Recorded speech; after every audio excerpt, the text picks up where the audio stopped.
Check it out, we rapping for the Texans. Little bit in Crenshaw Bridge, we flexing. Houston rap style, we bringing the heat. Talking Texas football, nothing compete.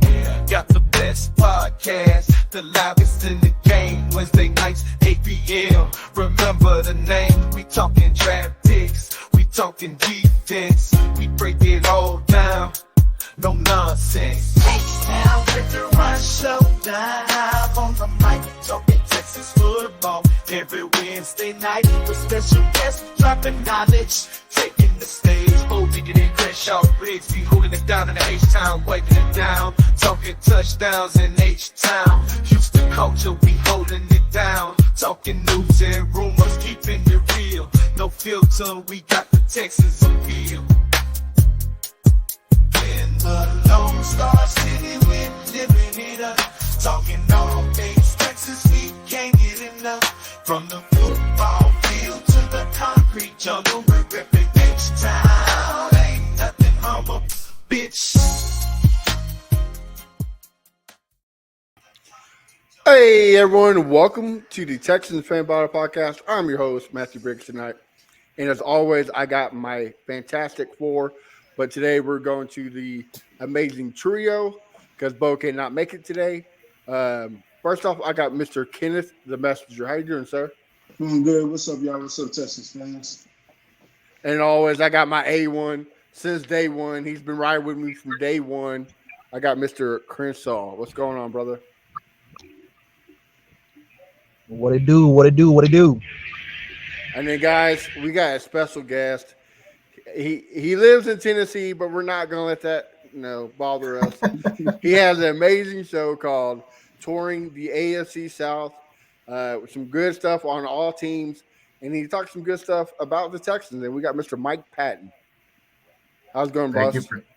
Thank you for having me on. And how is everybody doing tonight? Hopefully everybody's doing great. Hey, division champions, we're great. We're perfectly good. I do gotta appreciate Mike. Out of all the different personalities that cover the AFC South, you're pretty level headed. So I got to admire that. A lot of people seem to steer at one direction. You don't do that. So I got I'm into that. That's pretty awesome. It's tough to do sometimes. Nah, not necessarily tough. If you're a fan of ball, you learn to stay out of the way and let the facts present themselves. So there you go. That's just how I do it. And first and foremost, I'm a fan of football, not a fan of a team. Absolutely. Well, let's talk about football. Let's talk about the Texans. This offseason has been wild for them. What do you think of this whole offseason that the Texans had? I thought it was great. I mean, honestly, you're adding I have one question about it, but we'll get to that. But the things I do like is they brought back Schultz at tight end, so I think that was a good move. You bring in Stephon Diggs, you convert his deal to a 1-year deal, which is even better because you're basically counting on him being on his best behavior potentially for a new contract. You bring in, some offensive linemen. You bring in Azeez Al-Shire and Danico Autry from the Titans over to the Texans, which is two of their better defenders of last season. I mean, I do like all the moves. Of course, you can't forget Danielle Hunter. I mean, you cannot forget him. So, I do like all the moves because they addressed the needs that they had, except for one need, which I'm still questioning, which bringing in instead of bringing back Steven Nelson, you bring in two former first-round draft picks on their third team. And I'm just like, ooh, I don't know about that. But they did redeem themselves in the draft with Lasker as well, which I honestly think he could be the starter in week 1. I don't know if you've been paying attention to the Texans camp or not, but everything I've seen and reading from guys like you mentioned pre-production, DJ, Benenemy, they all just rant and rave about his lockdown coverage in camp. So I'm here for it. Crenshaw, what do you think about all the Laster love so far? Man, I was with Mike because I want Steven Nelson back. That's my guy. Everyone know that's my guy. But what I've seen from a rookie, he's really impressing me. But it is mini camp. I need to see what he's going to do against guys that he might not know what's coming. But so far, so good. Because, the big grief on him was his speed. But he has game speed. They talk about his 40 was too slow, but his game speed looks, up to par. So far, so good. But I think if we get in the pass rush, I think our DB is going to be good regardless, though. All right, Kenneth. Yeah, I think the same. What's his name? Last night he definitely impressed me. I was looking at the clips today, and I'm like, man, he braced quick, he transitioned quick, and active hands. We all knew that, from looking at his college tape. But yeah, I'm definitely excited to see what Lashley can do. I kind of feel like maybe he'll be in the slot corner. This depends on C.J. Henderson or Jeff. Like if they show, hey, I'm the for sure cornerback too. But at the end of the day, I think Lester will definitely be on the field. Yeah, I think he wins slot number 2. Go ahead. I got one point. I actually think he's going to end up being outside. And I think either C.J. Henderson or Akuda are going to end up being in the slot. But honestly, I think one of them is not going to make the team. I don't think both of them are going to make the team. One of them is probably going to be cut. Really? You think one of those guys are going to be cut? Mm-hmm. Yeah, I definitely think that. And then from the things I've heard, it would not surprise me if it's C.J. Henderson that gets cut. Okay. I did not hear that. So, I mean, look, it's a low risk, high reward, right? Like if they pan out, good. If they don't, like you said, thank you, but you don't have a spot on the team. I think it was smart because D'Amico's done this before with Tavarius Ward, right? And that's his first name for the Niners. Yeah. Came from the Chiefs. Was struggling there. Got nobody thought he was going to be a good corner, and then he went to San Francisco where D'Amico kind of helped make. He's a good corner. I would say he was a solid corner for the Chiefs, but he kind of expanded on that and got even better once he got with the 49ers. Now, some would say that's the pass rush, but others would say he actually developed his skills a little bit more. So, I would say he definitely got elevated when he went to the 49ers. That is for sure. So, and that's what I'm hoping with Henderson and Akuda, right? Like, I mean, D'Amico can be that guy. And he might not. Who knows? Again, it's just a high risk or low risk, high reward. So hopefully it pans out for us. Mike, what do you think of the Mechie story so far? A lot of people are saying that he's looking way better now. Finally healing from leukemia. Finally healing from that injury he had last year. Couldn't really get back for 100% because of the chemotherapy. What do you think about it? I honestly think that this year is the first year he's going to have to do a full training camp, which is great for him. So he can kind of round into shape and not be I would say not be rounding into shape when camp's coming around or dealing with injuries and things like that. It's definitely a good spot for him to learn from the guys that he's up under. I mean, he's got Diggs, he's got Nico Collins as well. So he's got those two guys to learn up under. He's got Tank Dell that's going to be there too. So I think he's going to be more of a fourth wide receiver for them. However, he still is a guy that can bring value to them in terms of game-breaking speed, make guys miss, things like that. Getting more back to the guy he was at Alabama than the guy you see with the Houston Texans so far. Hey, Kenneth, I mean, a lot of people are saying that he's probably one of the guys that's going to be cut because there's so much, depth and greatness at receiver. Do you see that going for Mechie, or you think he has another year? I think so. I know. I think last week we talked about this, and I'm kind of on the fence of I don't know. I'm hoping he doesn't get cut, but I feel like we have Robert Woods still here for a reason, and of course it could be for depth. Who knows? He can still get cut after training camp and preseason. It's still possible he gets cut, but I'm hoping Mechie gets another year. Honestly, I hope this year is the year that he shows like, hey, y'all can get rid of Robert and Noah Brown after this year, if y'all don't want to cut him right now, because I'm going to be that guy. You know what I'm saying? Hopefully, he can prove that he can possibly be a wide receiver three if Diz was to walk. You know what I'm saying? I feel like he has a lot of talent. He had situations in the past, but he's looking good. The dude is a great route runner. That's one thing that I feel like is slept on is his route running ability. He's quick, he's fast, he's explosive. And some people even compared him to Stephon Diggs coming out the draft when he came into the draft. So I think he's going to be good. I think he still has a chance to. He definitely has a chance, but I think he's going to prove that he can do what we need him to do. So I don't see him getting cut. I'm hoping he does get cut because I'm hoping he proves that he can do what we need him to do. And now, Crenshaw, you were his biggest fan when we drafted him. You called it. What's your thoughts on the Messi situation? Before I talk about him, Mike, do you think Desmond King is going to start at slot cornerback for us? I think he's potentially could. Depends upon, of course, the development of Lassiter as well. But he definitely could start at the slot position, and then that would lead more to my plan of or my thoughts of one of the former first round picks getting cut. So that would be it, or Okuda playing in the slot. But yeah, I definitely think that it's very possible that Desmond King can be the starting slot corner for sure. Okay. All right. Well, so everything I've seen from John, he's been looking real good. The speed, the burst, the twitch. I don't see him getting cut because he's CJ's boy, and they're not gonna.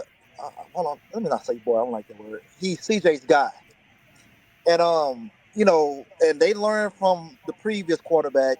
Keep your quarterback happy.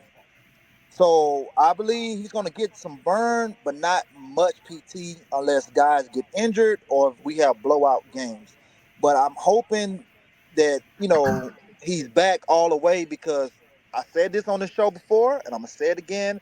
I thought he was a better player than Jameson Williams at Alabama. That just my opinion. But let's go, John. Okay, all right.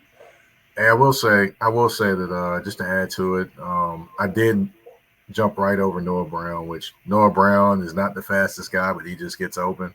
So, I would say wide receiver five would probably be the spot, or potentially wide receiver four if Noah Brown doesn't have the same kind of best season he had last year. But yeah, definitely. I honestly see Robert Woods getting cut. I do see him getting cut. I don't think they keep him over a young guy that's still developing, especially when it comes to the money in the contracts and the money that they probably could save with cutting him too. So that's what just my thoughts right there. Okay. All right. Well, seeing what we saw last year, there was a couple players that got hurt that kind of had some setbacks, like Jalen Petrie, Kenyon Green, Titus Howard. Who do you think, and you can mention people I didn't name, who do you think needs to have the season to solidify their spot on this team? Hmm. I'd say Petrie needs a good season this year. Petrie didn't necessarily have the best season switching different style defense this year. So I would say Petrie from all that I've been told about Petrie. I mean, and watching Petrie play, coming out of college, he was definitely a guy. I was like, okay, this guy would be an all pro safety. Just seemed like something didn't connect last year. So hopefully this year, whatever that was, maybe needs more experience in the defense. Hopefully that connects, and hopefully he's the back to being the all pro safety that I think he can be. If not, then there's some definitely got to be some conversations about who's going to be our next safety, or is Bullet going to be our guy? That's probably going to be the conversation that comes up next. Okay. Chris, I'll ask you the same question, bud. I want to say Kenyon Green, but I feel like we the last 2 years he's been injured, and we plugged and play a guy at his guard position, and we've been okay. So I'm going to piggyback off Mike and say Petrie as well because I'm still concerned with Petrie and Ward on the back end as our safeties. I don't know what the hell we're going to get from those guys. Petrie was injured and Ward stayed injured. So I think Petrie has to have a good season. I don't know if he's playing a position last year or he just wasn't getting the defense, but he had a horrible, horrible year. So hopefully he can bounce back. So I'm gonna say Petrie. Okay. Kenneth, any different? Man, look, it seems like we all on fake feature because I was thinking this earlier. I was like, man, I'm a little worried. The reason I'm worried is because they put him at the slot. You see in training mini camp, they put him at the slot, and my thing is, we saw last year he had trouble guarding people. Staying in front of people. He gets burnt and he misses assignments. In the back end. But he definitely had trouble guarding people. So I feel like him being down in the box and then put him in coverage might not, help him to his strengths. But one thing about as far as Bullock, like I think he's going to be the reason they do put him in the box. He's going to because he's a great free safety, and he can be free safety or strong safety, and he covers well in the back end. I know he was in college doing that, and NFL is a different story. He still got to learn and grow, but I think he can potentially be that person that we do have in the back end. So Petrie is the person that I'm definitely looking like now. I'm kind of worried. Not only Petrie, Damian Pierce.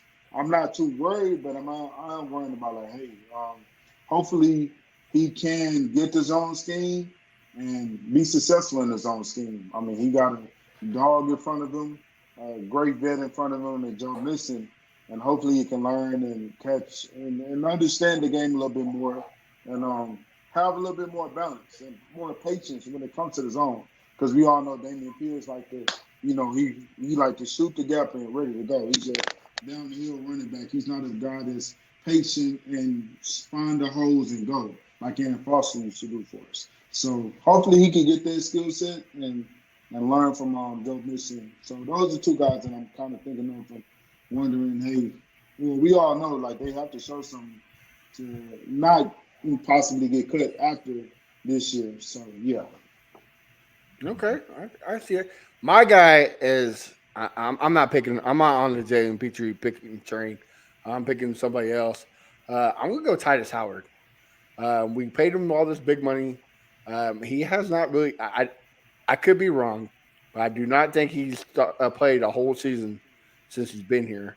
I think he's missed several games each season, and he's not playing like he's getting paid. We got Blake Fisher, who on paper looks like he could be a great swing tackle, move right or left. I would not be surprised if Blake Fisher is not your starting right tackle at the end of the season. And so if Titus Howard does not want that, he better do something about it. Because one thing you got to do is protect CJ. That's the only way you're going to win, and you can't protect him if your star players are not there. And right now, Titus Howard is considered one of your star players, and you got to fix it. Best ability is availability, so you have to be on the field. Mike, you have anything added to those? Well, I did want to say about Damian Pierce. He's more of a guy that's just he's not a guy that fits more the San Francisco style of running. That style of running is your one cut and go. He's more of a guy that's going to do a few different things. He might dance a little. He might just duck his head and run wherever. But it just seems like to me the vision isn't quite there, and I don't know if that vision can come in one off season. To be honest, I just see this just might not be an offense that fits him. And then for the comment that said Petrie would be a safety linebacker hybrid this season, I don't know necessarily if that's the case. I mean, if I recall, he does have a little bit of trouble tackling, so I don't know if that would be a great thing for him either. To put him in the box to be a guy to actually tackle people, I don't know. So that's just my thoughts. But hey, maybe they know something I don't know, but that's just me seeing it with my own two eyes. Now that you said that about Pierce, so do you think Jaws Jordan from Louisville? You think he has a chance to take the running back 2 spot from him? He has the potential to. He's more of a guy that I think fits what they want to do with Bobby Slowick on offense. The only thing he's just really liked compared to the other two backs. That's the only question mark I have about him. Other than that, I think he fits exactly what Bobby Slowick wants to do offensively in the scheme as well. Okay. He's number 42, right? What's that? On the team. Is he number 42 on the team? Yes. The running I back we talking believe about? so. I think I he believe gained so. some weight, if I'm not mistaken. I looked at him like pre-draft, and he looked a little like you said, but it looked like he gained some weight. I don't know if it's enough, because at the end of the day, it's the NFL. I mean, we have some small running backs in the league, like Spears with the Titans and other backs, but he gained some weight. So hopefully, you know what I'm saying, he don't lose the speed, though. Well, hopefully he's not a guy that is not able to maintain it or loses it pretty quickly, because Exactly. there are guys that their metabolism and just being out in the hot sun working a lot causes them to lose weight. So he potentially could have gained that weight only to lose it during the off season and training and things like that. So we'll definitely see. We've seen guys gain weight and it hurt their game, and seen guys gain weight and only enhance it. So we'll definitely see what happens with him, but definitely a good observation there in terms of him gaining his weight and trying to I guess be the back that can take a little bit of more of a pounding in terms of running linebackers and defensive linemen and people hitting him repeatedly. Yeah, especially linebackers, right? Because Bobby Slowick's offense has a lot of running back passes. So I mean, the linebackers are going to be there a lot around him when he goes into passing plays. So I think you're right there. The linebackers ain't no joke. So he does have to put on some meat on his bones to stay healthy to be out there. Crenshaw, Keno, y'all got any questions for Mike before we move on to the schedule and predictions from him about training camp? Crenshaw, you got something? Um. Well, yeah. Well, I have a question, Mike. What are your thoughts on CJ's off season? There's been a lot of talk about he's talking too much. We need to calm down. We're putting a target on our back. What are your thoughts on CJ? I mean, CJ's being CJ. That's really all I got. But as long as he's putting in the work and things like that, I really have no issues with him doing what he does and being the person that he is. Now, if it starts showing cracks in the program and things like that, then I would have some questions. But I don't think all those cracks are there. I just think he's just being who he is and the experience in life and who he is. So as long as he's getting his work in, doing what he needs to do, team building as the leader that he is, I really don't have too many worries about CJ. Yeah. Before I move on to Kenneth, I do got to say something to these fans. I've seen people saying, "Oh, CJ Stroud's passes are looking off. He's looking inactive. His passes are looking bad." People, you said the same thing last year too, and look what happened. Like, calm down. Look, if you want him to make a bad pass, this is the place you want him to make a bad pass. Is the mini camp. Get the bad stuff out now before the season comes. Chill out. Like, This I get it. This is the thing people don't understand. This thing called practice, they use that to kind of make those mistakes so they can get better, so they don't do it in the game. So, while you're critiquing every pass in preseason or the OTAs or things like that, no, it's not really the pass you need to critique. You need to keep in mind of the different mistakes or things like that are happening and see if those things are happening 3 weeks later. If those things are happening 3 weeks later, then you have a problem. But other than that, no, you don't. Absolutely. That's what I'm saying. He's making passes and plays that he normally wouldn't do. Like that pass to Diggs where it got buck up by Lassiter. I guarantee you that's not a pass he's making in the game because Lassiter was all over Diggs. Pause. So I don't think he makes that pass. So calm down, people. I get it. You're excited, but chill out for right now.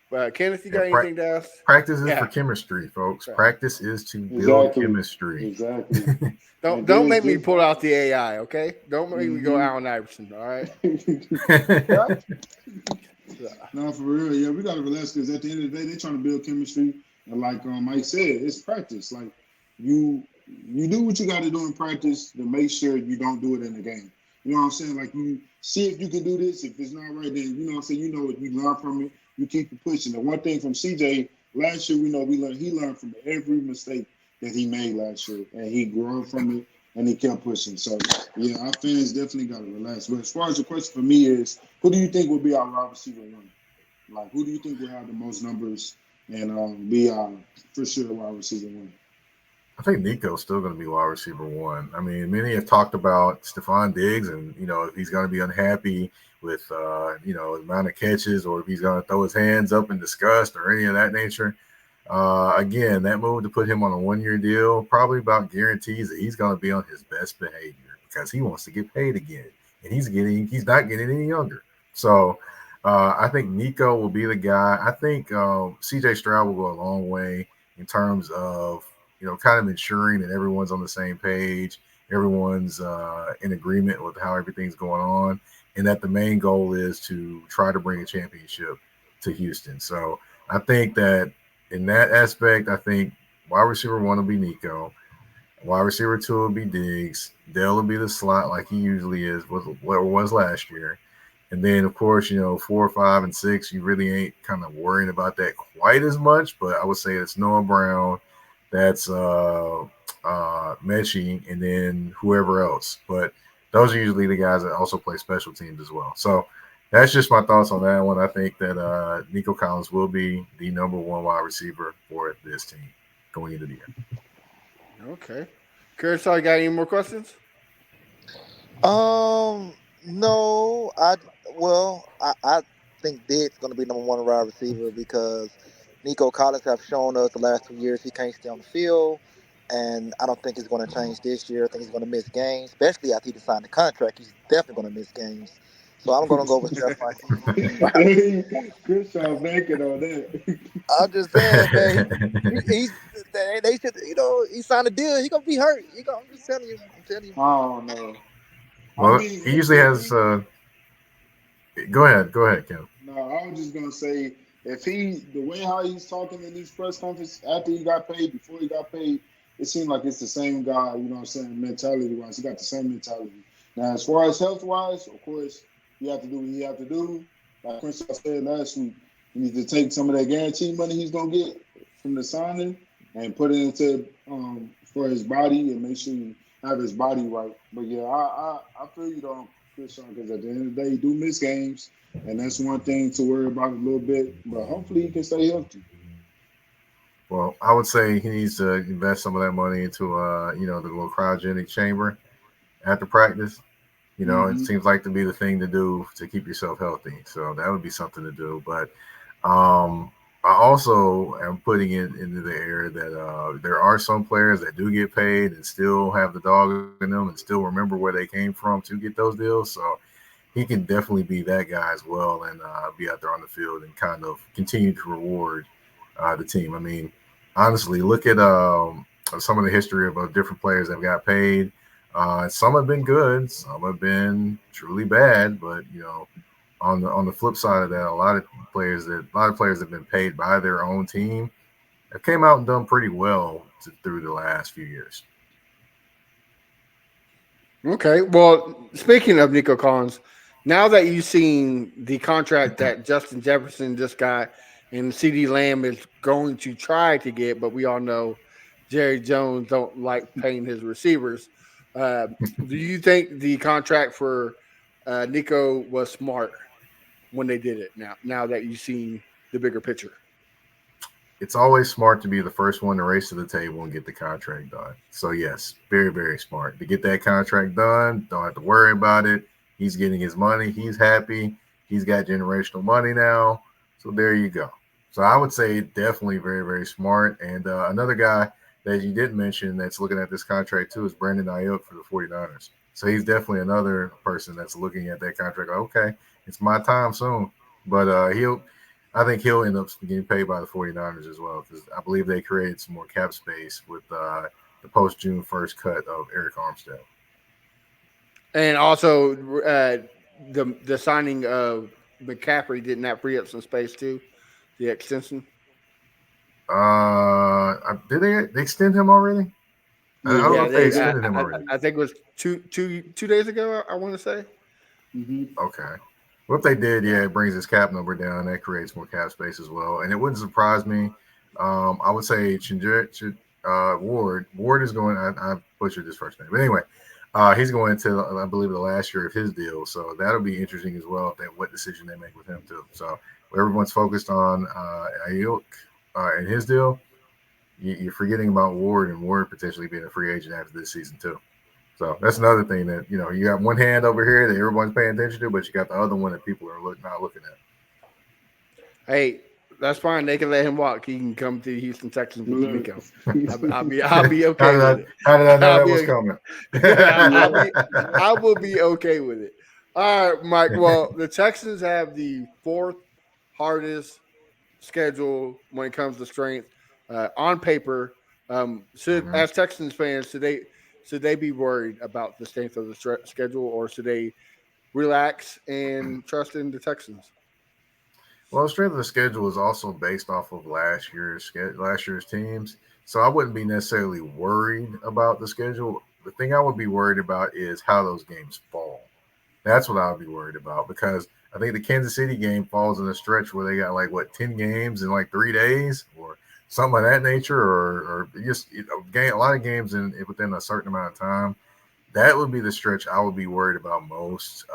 But they do have a pretty interesting and tougher schedule this year, and the beginning of it isn't quite as easy either, if I can remember correctly. But but push come to shove, you also got to remember these are based off the records of a team last year, not this year. It could be a completely total different team this year for any of the teams that they're facing. So yeah, so just the landing of the game is going to be more interesting than the actual opponents that they were playing. Okay. So going off of what you've seen, what do you think the record for the Texans be next year, and if they make the playoffs or not? Well, I definitely think they're going to make the playoffs. Let's just go ahead and get that one out the way. But the thing I also want to take a look at is I think they'll probably be around 12 to 13 wins this year. Wow. I think they definitely will be. I mean, honestly, if I wanted to rank the AFC South, if I wanted to put it, and I will say this, let me just go ahead and say this now, because I know there's going to be a particular fans of a particular team that are going to have some animus towards me. But all the teams in the AFC South, I think, will have positive records this year. There will not be one losing team in the division. I think they're one of the best divisions. This is one of the best divisions in the NFL, not just in the AFC. Most improved, So, definitely, right? for sure, most improved. Right. Definitely. So if I've got it in order, I'll go with the Houston Texans at 12 to 13 wins. Then after that, it's going to be close between the Colts and I think the Titans. I think the Colts and the Titans will actually be. If I got to pick one or the other, I'm going to go with the Titans, because they did the most to actually fix their needs, as opposed to the Colts just re-signing the same guys they had last year. So I would say, the Titans, I would have them in second, maybe 10 wins, maybe 10, maybe 11 wins potentially. The Colts right there at 10 wins, and then the Jaguars, I got them at 9 and 8. I just think the Jaguars, when they tried to upgrade their team, they also let some things slide too. Like Darius Williams, he was their corner opposite of Tyson Campbell. He's gone. They cut him, and they bring in Eric Armstead, which helps the need. And they're going to a 4-3 defense, by the way, this year, not 3-4. But they don't have a corner opposite. They're going to have a young corner, basically, opposite of Tyson Campbell. And even he's under the microscope this year, because he's going into, fourth, fifth year, almost contract time for him, too. And then, of course, on the opposite side, you have Calvin Ridley that left, but you bring in Gabe Davis, which I understand you bring in him. You bring in Brian Thomas Jr., but you also have to remember that Gabe Davis was extremely inconsistent when he was with the Buffalo Bills. So, you kind of have a plus minus on both sides of the ball, and you have questions, of course, with a rookie and Brian Thomas Jr. and then potentially a rookie at the opposite corner. for the Texans, no, Jaguars defense. So that's to me why I got them being last in the division. Doesn't mean they're going to be horrible. It just means they're just going to be last in this division this year, in my opinion. Okay. Okay. I have the Jaguars last in my predictions too, only because of one move that they didn't make in the offseason, and that was getting rid of Press Taylor. I I think he's terrible offensive coordinator. I don't know what he's doing. I think he's hindering Trevor Lawrence. I don't think Trevor Lawrence is the generational talent that everybody pegged him to be, You'd be but absolutely correct. I do think he's a good quarterback. I just don't think he's living up to his potential because of the offensive coordinator. So I that would changed I me. would I would say this. I don't think it's necessarily that he's not living up to his potential because of the offensive coordinator. Because if we remember the year before, Doug Peterson was the offensive coordinator and running the offense, and then they were bad, bad, bad. Then boom, he had this great run to get them into the playoffs. And then last year it was kind of the reverse of that. He started off good and he tanked it. So to me, I think it's more of an indictment of Trevor Lawrence being an up and down quarterback than opposed to who his offensive coordinator and things like that are. Because to me, if you're a generational talent, you figure things out eventually and you even out. He hasn't quite evened out yet, and he's entering his fifth year. So I think he's just a guy that's going to be up and down at times. He's a talented quarterback. He's a good quarterback, but he's just going to be up and down at times. Okay, all right. So you say Texans win the division and go to the playoffs. Right. Where do you see the Texans in the playoffs? Do we finally make it to the promised land and make it to the AFC Championship, or do we fall short in the divisional Mm. round once again? Honestly, I haven't made it that far yet, to be honest, but I do see them in the playoffs, and I do see them having a great chance to make it far because of the pieces they've added and addressing their needs, building depth up front. I mean, we didn't talk about Derek Barnett that they still have there, which former Tennessee ball, and he actually went to the same high school I went to, by Oh the way.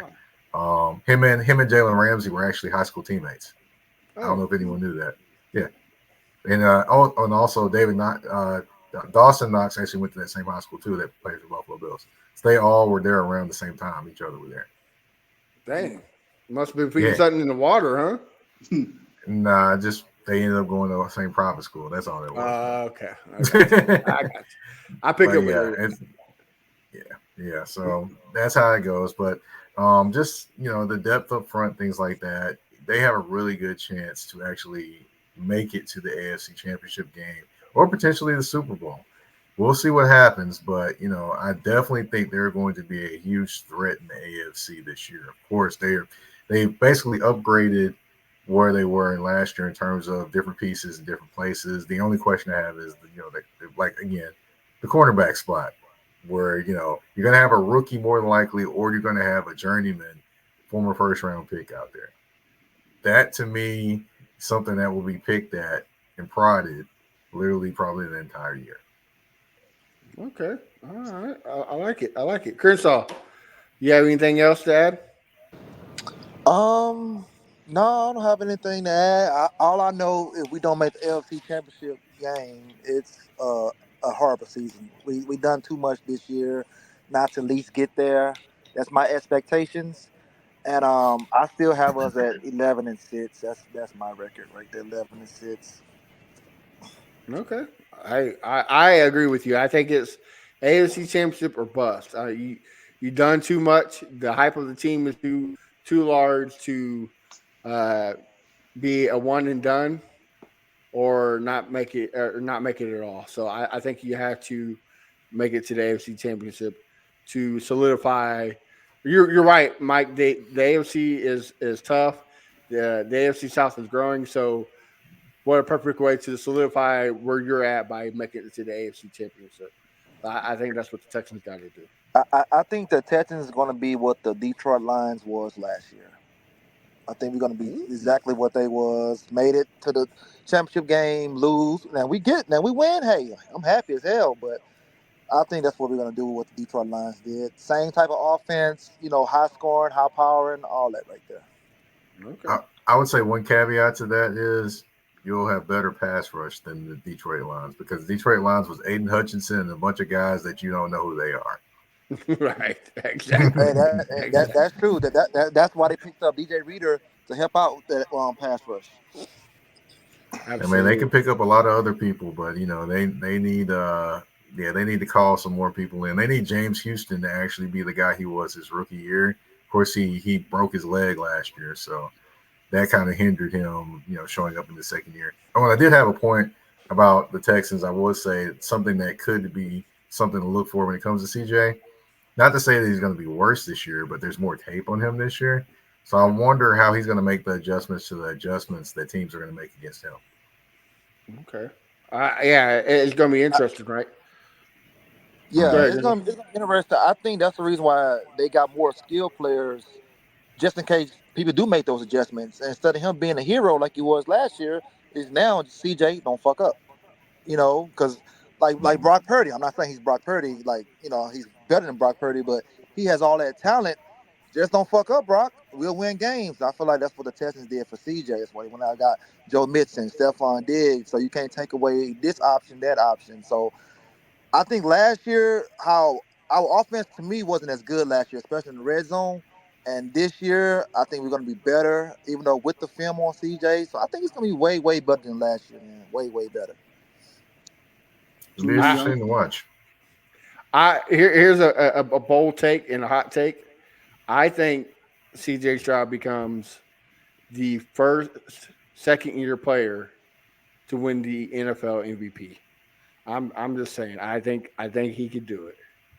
So Okay. if he does it, you heard it here Whoa, first. whoa, hold on, Matt. What did you say? He'd be the what? The first second year quarterback to win the MVP. Patrick Mahomes did that. Oh, true. I keep thinking he was a rookie when he did that. So Yeah. it Well, felt it like seemed it like could he have. was because he was in hiding right, for most of the year, right, Yeah, for yeah, sure. yeah. yeah. So you're right. He had You're right. 50 touchdowns. He was balling that year. Okay. Damn. Yep. Let me rephrase that. The true second year. Okay. All right. He didn't have no kind of rest like a on the bench. kind of like a true sophomore and those different things, Right. right? Right. Yeah. Yeah. No red shirt. Okay. It's true sophomore. All right. All right. Kenneth, you got anything to add? Not necessarily. I will say I agree to you though as far as CJ getting MVP next year. I'm definitely excited for that. I don't really see him having any how do you say it?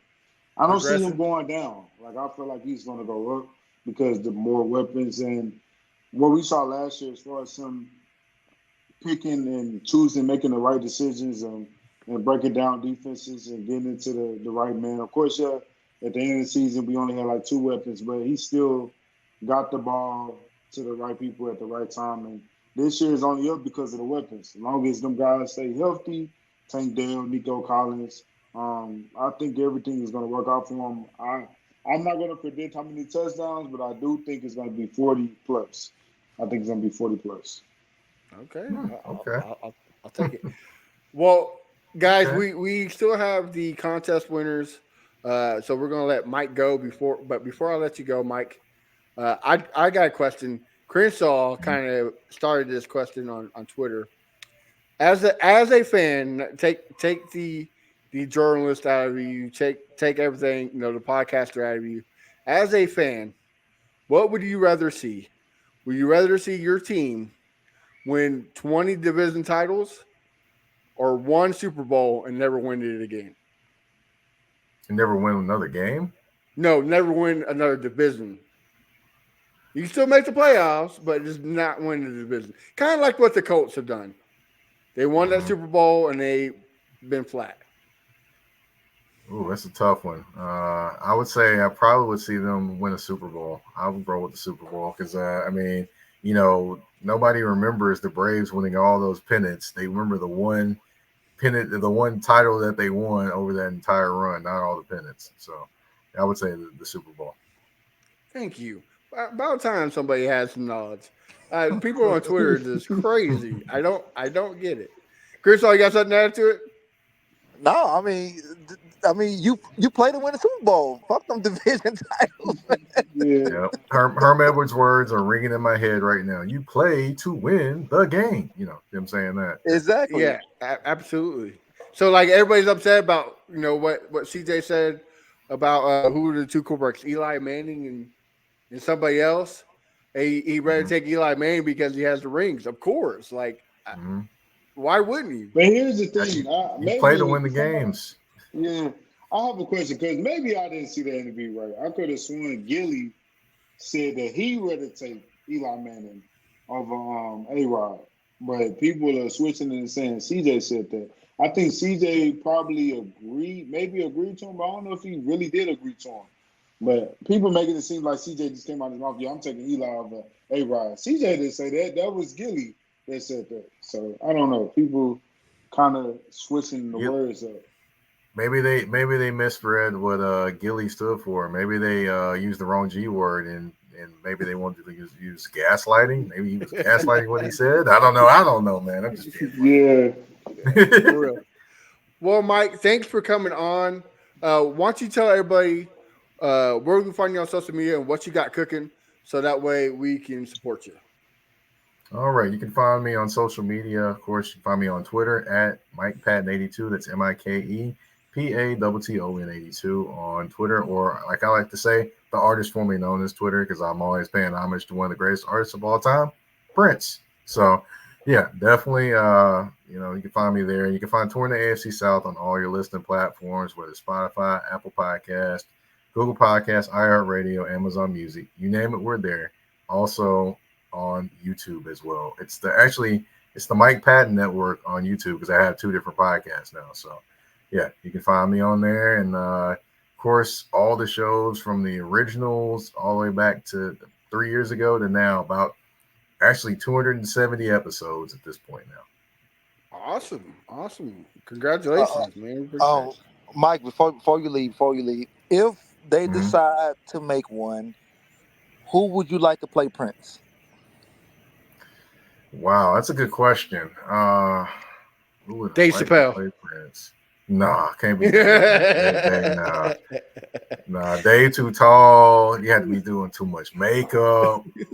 I'm trying to think, man. What is a actor that looks like him? Bruno. Oh yeah, Bruno could do it. If Bruno could be, I think he could be a great actor, honestly, because be looking at his videos. So I think Bruno could do it.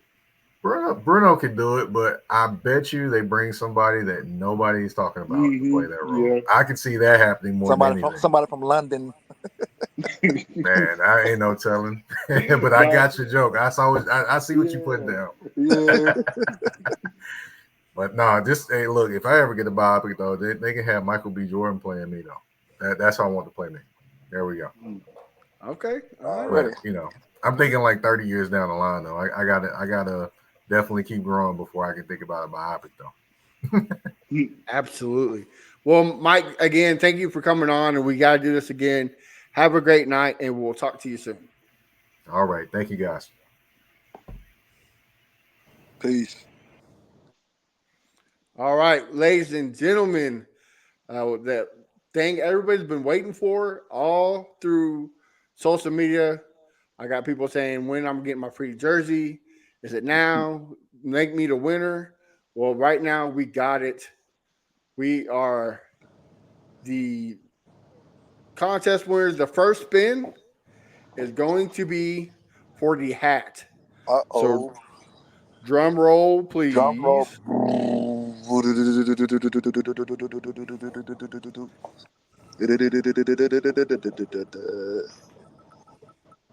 Who is it? I want to say it's going to be Isaac Everett. We'll reach out to you for your hat. And so next up is the new branding of the T-shirt of the H-Town Made. So here is your second winner for your T-shirt. Drum roll, and the winner is. It is. Let's go.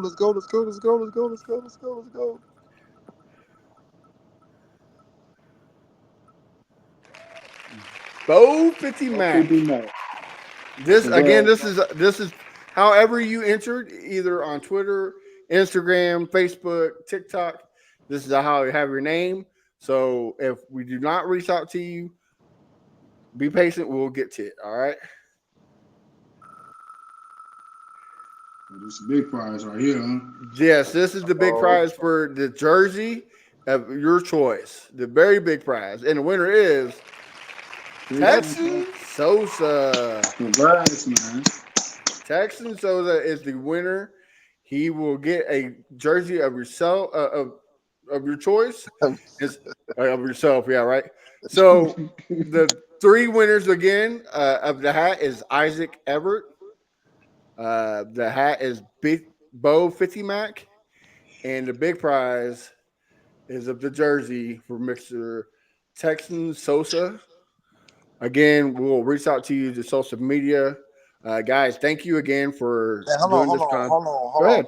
All right, so let the people that's still listening know, like, what's the deadline for these guys to get back with you once you reach out? Yes, the deadline, if they do not get back with me, the deadline is end of the month. July 1st, if they do not get hold of me or one of us, then we will redraw for that prize. So say Texan Sosa doesn't claim his jersey, we'll have another drawing for the prize. So make sure you sign up. Make sure you subscribe because that need to be known so people could know, what's going on. You know what I'm saying? All right. Absolutely. So July the 1st, fellas and ladies, gentlemen, kids, whatever. July the 1st. Make sure y'all ass get back with one of us. All right. We've been posting it all day today. That is the contest. You should know. So if you're watching and you've seen your Isaac Everett, Bo 50 Mac, or Texan Sosa, if you see this, be looking out for a response from one of us. You will get your prize. Again, guys, thank you for entering this contest.